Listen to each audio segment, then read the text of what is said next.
Pendaki Gunung Rinjani, nenek 71 tahun asal Bekasi, raih rekor muri. Dampak SIM berlaku seumur hidup, negara bisa kehilangan 650 miliar rupiah. Mantan atlet bulu tangkis tewas di kamar mandi. Kapolsek ungkap penyebabnya.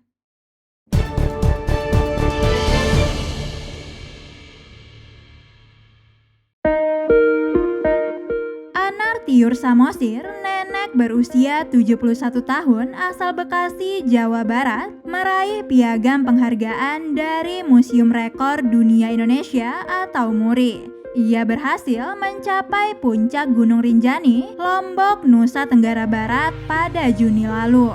Lie Begoklas yang merupakan putra Anar mengatakan penghargaan MURI itu diberikan atas rekor sebagai perempuan tertua pendaki puncak Gunung Rinjani yang langsung diserahkan oleh Profesor Dr. HCKP Jaya Suprana pada 13 Juli 2023. Anar berhasil mencapai puncak Gunung Rinjani yang memiliki ketinggian 3.726 meter di atas permukaan laut. Ia sampai di puncak pada tanggal 20 Juni 2023, sekitar pukul 14 waktu Indonesia bagian tengah, setelah memulai perjalanan dari base camp terakhir di Pelawangan pada pukul 3:30 waktu Indonesia bagian tengah. Adapun keseluruhan perjalanan yang ditempuh oleh lulusan sarjana sastra Belanda Universitas Indonesia dan Master of Anthropology itu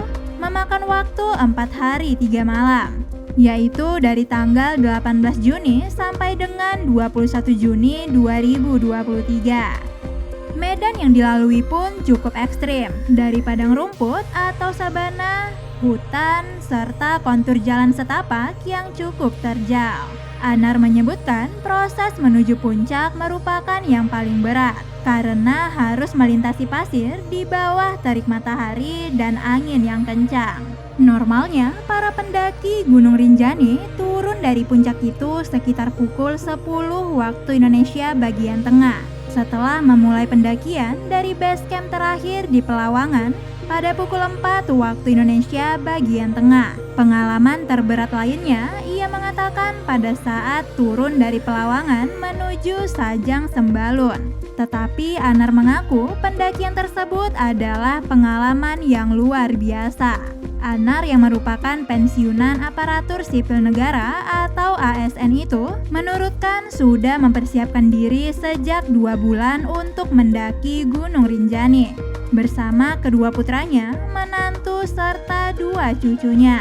Ia berlatih fisik dengan naik turun tangga di loteng rumah sambil membawa barbel dengan kedua tangannya, serta ditopang dengan rutin latihan yoga.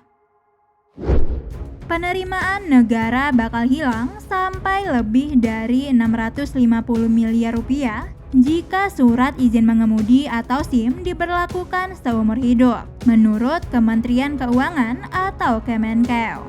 Perubahan soal SIM ini sebelumnya diusulkan berbagai pihak termasuk DPR. Pengurusan SIM merupakan objek penerimaan negara, bukan pajak atau PNBP. Pemasukan PNBP itu 60% berasal dari perpanjangan SIM, sedangkan penerbitan SIM baru 40%. Dalam penjelasan Direktur PNBP, Direktorat Jenderal Anggaran atau DJA Kemenkeu, Wawan Sunarjo mengatakan jika misalkan SIM diberlakukan seumur hidup, maka pendapatan negara dari perpanjangan SIM tersebut bisa turun sampai 60%. Kalau dari data tahun 2022, pendapatan 1 tahunnya bisa mencapai total 1,2 triliun rupiah. Jadi diperkirakan jika keputusan itu benar akan terjadi, pendapatan bisa hilang sekitar 650 miliar rupiah. Menurut Wawan, pihak yang akan menerima dampak dari kehilangan potensi PNBP ini adalah pihak kepolisian. Sementara Kemenkeu dikatakan tidak terlalu terpengaruh. PNBP SIM disebut Wawan untuk dana operasional kepolisian.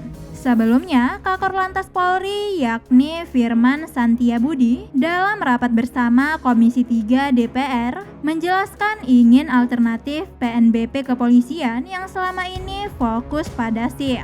Firman menyebut ada target PNBP dari SIM dan hal itu telah membuat oknum petugas mengakali jual beli SIM. Beni Kaharman, anggota Komisi 3 DPR, menanggapi pernyataan Firman dengan merekomendasikan masa berlaku SIM diganti menjadi seumur hidup.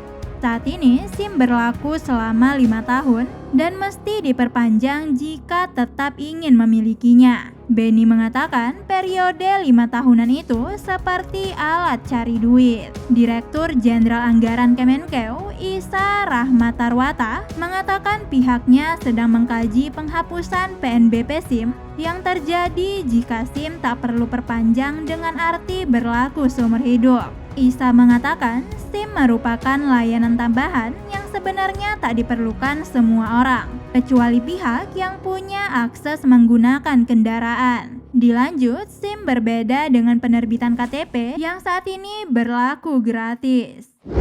Kapolsekta Kedung Kandang, Malang, Jawa Timur, Kompol Agusti Suharyadi mengatakan telah menerima laporan adanya mantan atlet bulu tangkis nasional yang meninggal dunia membusuk di kamar mandi rumahnya. Agus menjelaskan dari pemeriksaan sementara didapatkan jika tidak ada tanda-tanda kekerasan di tubuh korban atas nama Yulis Yatima. Dia juga sudah mendapatkan informasi dari pihak rumah sakit jika diduga penyebab meninggalnya korban akibat terpeleset di kamar mandi. Saat ditemukan, kondisi tubuhnya sudah membusuk. Korban diduga sudah meninggal lebih dari 6 hari. Yulis merupakan mantan atlet bulu tangkis era Presiden Soeharto itu, meninggal di usia 73 tahun. Dikutip dari TV One News, Jumat 14 Juli 2023, salah satu tetangga korban menceritakan awal mula ditemukan Yulis yang sudah tidak bernyawa. Catur yang merupakan tetangga Yulis mengaku telah mencium bau busuk seperti bangkai tikus selama seminggu belakangan ini. Catur juga mengatakan sehari-hari korban hidup sendirian. Dia terakhir bertemu dengan Yulis pada Selasa 5 Juli 2023 lalu saat pembeli sayuran di depan rumahnya.